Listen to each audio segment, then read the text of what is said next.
మళ్ళీ మీ ఈ విషయానికి వస్తే ఫినాన్షియల్ థింగ్స్కి మీరు ఇల్లు అమ్మేసి దీంట్లో ఉంటున్నారు. ఇప్పుడు ఎప్పుడైనా ఆ ప్లేస్కి వెళ్తున్నప్పుడు ఆ కార్ మా ఇంటి ముందు నుంచి వెళ్తున్నప్పుడు మీ ఫీలింగ్ ఎలా ఉంటుంది? ఏముండదండి ఫీలింగ్, ఏముండదు, ఇల్లే కదండి. ఫీలింగ్ ఏదో అమ్మటం గొప్ప విషయం కాదు. నేననేది ఇది మెటీరియలిస్టిక్ అండి. ఇప్పుడు మెటీరియలిస్టిక్ థింగ్స్, అందుకనే ఇప్పుడు నా థింకింగ్ వేరండి. ఇప్పుడు డబ్బు అనేది ఒక రేంజ్ వరకే డబ్బుకి రెస్పెక్ట్ ఇవ్వాలి. ఒక రేంజ్ వరకు డబ్బులు సంపాదిస్తాం, ఆ తర్వాత డబ్బులు మనం సంపాదించేస్తాం, బానిస అయిపోతాం. అది పెద్ద అడిక్షన్ అండి. దానంత పెద్ద జబ్బు ఇంకోటి లేదు. సిగరెట్లు, మందు, గ్యాంబ్లింగ్ కాదు, డబ్బు పిచ్చి అనేది ఒక పెద్ద జబ్బు. ఇప్పుడు అది కనుక ఆ గ్రిప్లోకి వెళ్తే మనుషులు కనపడరు, హార్ట్లు కనపడవు, ఏవి కనపడవు. మర్డర్ చేసినా డబ్బులు సంపాదించాలి, బ్రదర్ చచ్చిపోతే ఆస్తి వస్తుంది మనకి సగం, ఫాదర్ చచ్చిపోయి ఎప్పుడు చేస్తాడా, డబ్బులు ఇస్తాడు, ఈ ఆలోచనలు కదా ఉండేది ఫైనలీ. అండ్ డబ్బుకు కూడా ఒక లిమిట్ ఉంటుందండి. మీరు క్లియర్గా ఆలోచిస్తే ఎంతమంది వేల కోట్లు పెట్టుకుని ఏం చేస్తున్నారండి లైఫ్లో? నాకు ఉందంటున్నారు, ఓకే, ఉండి ఏం చేసుకుంటున్నారు? నిద్ర లేదు కొంతమందికి కాన్స్టిపేషన్, కొంతమందికి డయేరియా, రకరకాల మనుషులు. కొంతమంది వేల కోట్లు సంపాదించి జైలుకి వెళ్ళే వాళ్ళు ఉన్నారు. కొంతమంది అంటే జెన్యున్ క్రైమ్ చేశారో లేదో పక్కన పెట్టండి, కన్విక్షన్ పక్కన పెట్టండి. I'm saying what is the final. అందుకనే నేను డబ్బులు అనేది that is a part of life తప్ప శుభలగ్నంలో డైలాగ్ లైఫే కాదు, ఇది మొత్తమే డబ్బే లైఫ్ కాదు అనే దాని మీద ఈ గ్యాంబ్లింగ్ కూడా ఐ వుడ్ సే దాంట్లోంచి వచ్చిన ట్రేటేనండి. అంటే ఇది నేర్చుకోగలగాలి, ఇవ్వటమో లేకపోతే పోవటం అనేది నేర్చుకోగలిగితే బాగుంటుంది లైఫ్లో. ఇప్పుడు for example I was doing fine అండి. ఒకప్పుడు నా car land cruiser Prado. That was the best car, ఇండస్ట్రీలోనే బెస్ట్ కార్ నేను కొంది. 3-4 ఏళ్ళు ఉంది. పొద్దున్నే స్నానం చేసి బయటకు వచ్చి చూశాను, కారు కనపడుతుంది. దీని మీద నాకేంటి అటాచ్మెంట్ అసహ్యంగా అనుకున్నాను. కారు మీద అటాచ్మెంట్ ఏంటి? అమ్మేయన్నా అంతే, ఇమ్మీడియట్గా అమ్మేయన్నా. అప్పటికి మీ బ్యాడ్ పొజిషన్ లేదు, శుభ్రంగా ఉన్నా. నేను కొంత 25 lakhsకి. సరే డెస్పరేట్ మామూలుగా నేను అమ్మేయన్నాక పట్టించుకోండి పెద్దగా.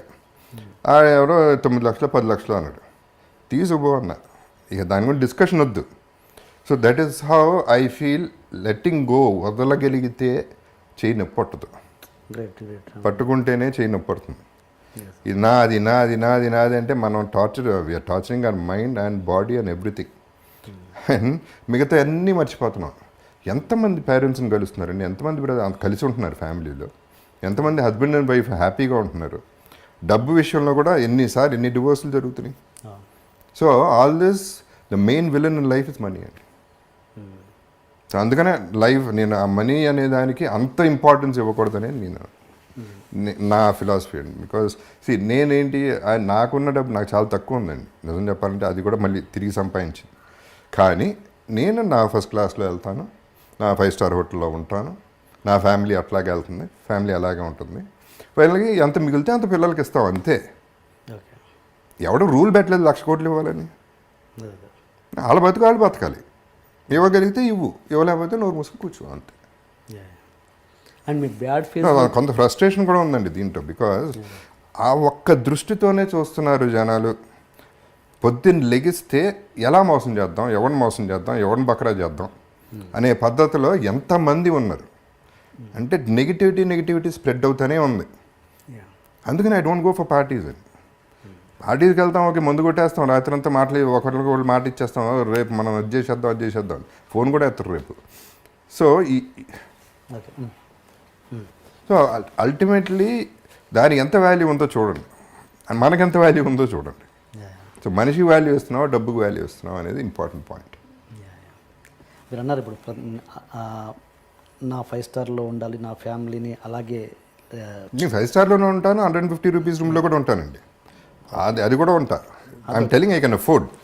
అంటే నేను మీ బ్యాడ్ ఫేజ్లో కూడా అలా ఫ్యామిలీకి చూపించారా? అలా చూపించని పరిస్థితి కూడా వచ్చిందా మీకు? వచ్చిందండి సిచ్యువేషన్. అంటే ఒకటి ఏంటంటే ఆ ఫ్యామిలీకి చాలా వరకు లాస్ట్ 1 year వరకు ఏం తెలియదు, అది నేనేం చెప్పలేదు ఎవరికి. So I had to maintain. వాళ్ళు అడిగింది ఇవ్వటం వరకు చేసాం, అంతవరకు చేసాం. అప్పు చేశాను 60% ఇంట్రెస్ట్ కట్టిన రోజులు కూడా ఉన్నాయి. సో అవన్నీ దట్ ఈస్ మై ప్రాబ్లం. పెళ్లి చేసుకున్నాం, పిల్లలు కన్నాం, వాళ్ళని చూసుకోవాలి, ఎలా చూసుకుంటాం అనేది నా ప్రాబ్లం. సో అది అప్పు చేశాను, దానివల్ల అప్పులు పెరిగిపోయినాయి, ఇంట్రెస్ట్లు పెరిగిపోయినాయి, వాట్ ఎవర్ హ్యాపెన్. అది నేను పడ్డాను, ఆ గొడవంతా నేను పడ్డాను. ఏమంటే కంపేర్ చేసుకుంటే what is my problem in life? I don't have a problem. Problem ఉందనుకుంటే ప్రాబ్లం అండి. ఫర్ ఎగ్జాంపుల్ నిన్న సంజు సినిమా చూశాను, సంజయ్ దత్ లైఫ్ చూశాను. ఆ లైఫ్ చూసిన తర్వాత నా లైఫ్ ఎంత గొప్ప, ఎంత హ్యాపీగా ఉంది. సో రివర్స్లో ఫీల్ అయితే నోబడీ హ్యాపీ. సాటిస్ఫాక్షన్ లెవెల్ ఎక్కడ ఉంటుంది? నేను అందరికీ చెప్పేది ఒకటేనండి. ఇప్పుడు నేనున్నాను, జగపతి బాబు ఇక్కడ ఉన్నాడు, అక్కడ లేడు, ఇక్కడ ఉన్నాడు. దీని కింద ఎంతమంది ఉన్నారు? వీళ్ళందరికంటే పైన ఉన్నా కదా. అక్కడ చూస్తా, అక్కడికి వెళ్తే బాగుంటుందని ఆలోచిస్తా, కానీ ఇక్కడ హ్యాపీగా ఉన్నా. అలా ఆలోచించగలిగితే will have much more love in the society. That is what I'm trying to say. నేను ఇంతకుముందు ఇప్పుడు ఇల్లు అమ్మేయటం అనేది అసలు నేను లేను కూడా లేను యాక్చువల్లీ. ఇల్లు అమ్మేసినాక నేను వైజాగ్లో లెజెండ్ షూటింగ్ చేస్తాను, వైఫే ఖాళీ చేశారు. సో అసలు ఇల్లు అమ్మేస్తున్నారు, బయటికి వెళ్ళిపోతున్నాం అనే ఫీలింగ్ నాకు లేనే లేదు. టు ప్రూవ్ దట్ రీసెంట్గా ఒక పర్టికులర్ విజువల్ నేను షూట్ చేసుకున్నాను వేరే దానికి.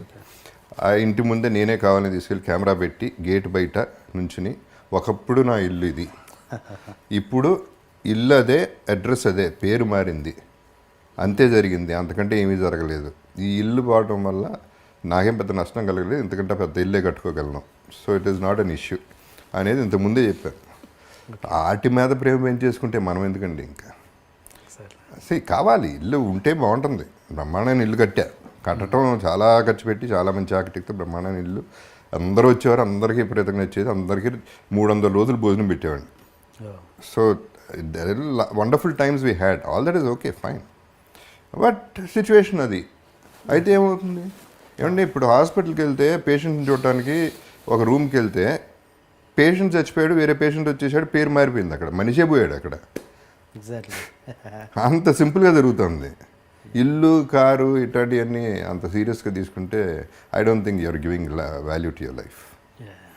ఉన్నాయండి, అన్ని డబ్బులు ఉంటే ఏదన్నా చేసుకోండి లైఫ్. రామ్ గోపాల్ వర్మ గారి రిలేషన్షిప్ ఏమిటి మనీ తోటి, other than the fact that it is a means, it's an energy? నాకు అసలు అబ్సల్యూట్గా మనీ అనేది నేను చెప్తే నమ్మరు. నేను లాస్ట్ 30 yearsలో డబ్బులు అనేది నేను ముట్టుకోలేదు ఎప్పుడు. I never touched money. అంటే నాకు ఎప్పుడు కూడా ఒక రకమైన ఒక అంటే something about it turns me of. అదేంటో నాకు అదొక మెంటల్ బ్లాకా ఏంటని నాకు కూడా అర్థం కాదు. I hate looking at accounts, I hate looking anything to do with money. You know, చాలా ఆలోచించిన తర్వాత నాకు ఒకే ఒక సొల్యూషన్ ఏమొచ్చిందంటే నా మెంటాలిటీకి, I use to hate maths. School కాలేజ్లో మ్యాథ్స్ అనే సబ్జెక్ట్ అస్సలు నాకు నచ్చేది కాదు. అదొక రీజన్ అని అనుకుంటున్నాను. బికాజ్ డబ్బులు is connected to accounts and mathematics in a way. That is only reason. Yeah. But no other judgment. Yeah. So నా వెల్త్ ఏంటి? అప్పుడు నాకు మనీ లేదు, నాకు ఐడియాస్ ఉన్నాయి. But ideas also become a converter of energy. నాకు idea వచ్చినప్పుడు that generates money for the making that into physical entity. So నా దగ్గర క్రెడిట్ కార్డ్స్ ఉండవు, నా దగ్గర ఏముండవు.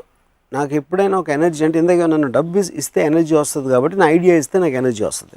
So my money is my ideas. So డబ్బులు 30 ఏళ్లలో చూడలేదని చెప్పారు. మీకు డబ్బులు ఇవ్వరా మీరు డైరెక్ట్ చేసినప్పుడు? అంటే నేను ఇప్పుడు ఎవరెవరో చూస్తూ ఉంటాను నా ఆఫీస్లో, బట్ నాకు చెక్ డ్రాఫ్ట్కి తేడా తెలియదు, నాకు ఏంటో తెలియదు. నాకు అసలు మీకు చికాకు తప్ప ఇష్టం లేదు డబ్బు అంటే.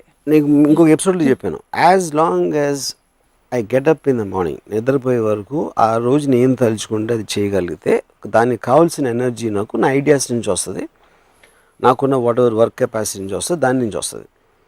దానికి ఏదైనా మనీ అవసరమైతే వేరే వాళ్ళు చూస్తారు, నేను అసలు పట్టించుకున్నది. మీరు అదృష్టవంతులు, అందరికీ అదృష్టం ఉండదుగా. నా పాయింట్ ఏంటంటే, మా గ్రాండ్ ఫాదరు ఆయన 67 70 ఏళ్ళప్పుడు ఆయన ఇంకా డబ్బులు ఎక్కడ వచ్చి మన స్కీమ్లో ఇవ్వాలంటే, పుట్టినప్పటి నుంచి ఎప్పుడు నా దగ్గర ఇది ఉండదో, రేపు పొద్దున్న డబ్బు లేకపోతే నాకు తిండి ఉండదో, లేకపోతే ఇంకేదో అవ్వదో అన్న భయంతో బతకటం కన్నా, భయంతో బతకడానికి మీనింగ్ ఏంటి? నా పాయింట్ అది. రేపు పొద్దున ఉండదేమో, రేపు ఎల్లుండి వెళ్ళిపోతుందేమో అని దాంట్లో మీరు కంటిన్యూస్గా ఏమీ చేయకుండా దాన్ని దాచేసి డిపాజిట్లు పెట్టి ఎఫ్డీలో పెట్టేస్తే అలాంటప్పుడు బతకడానికి అవసరం ఏంటంటే, అంటే అసలు ఏ సేవింగ్ భయం, ఇది జస్ట్ కేర్ అంతే. కాదు, ఇది రిలేటివ్ కదా, you can't look at it absolutely. ఇప్పుడు నేను కాలేజ్లో ఉన్నప్పుడు మా ఫాదర్ నాకు 400 రూపాయలు పంపించారు.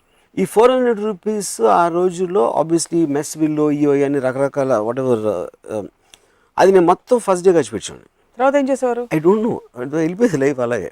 అంటే అప్పుడు ఇంకొకలాగా రోడ్డు మీద పడి తిరగటమే. కుక్క బతుకుతుంది కదా, కుక్క బతికి మనం ఎందుకు బతకలేం? ఏదో నా ఫ్రెండ్సో ఇదో అదో what ever something will happen, everybody is alive you know.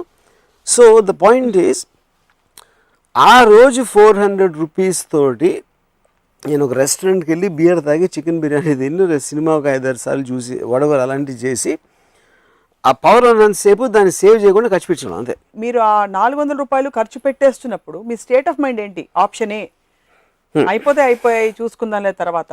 Option B, నాకు రేపు ఉంటాను లేదు తెలీదు, ఇవాళ బతికితే చాలు 400 రూపాయలు ఖర్చు పెట్టి. లేదా ఆప్షన్ సి, మళ్ళీ కావాలంటే అవసరం అయితే నాన్నే పంపిస్తారు. ఏముండేది? What would go?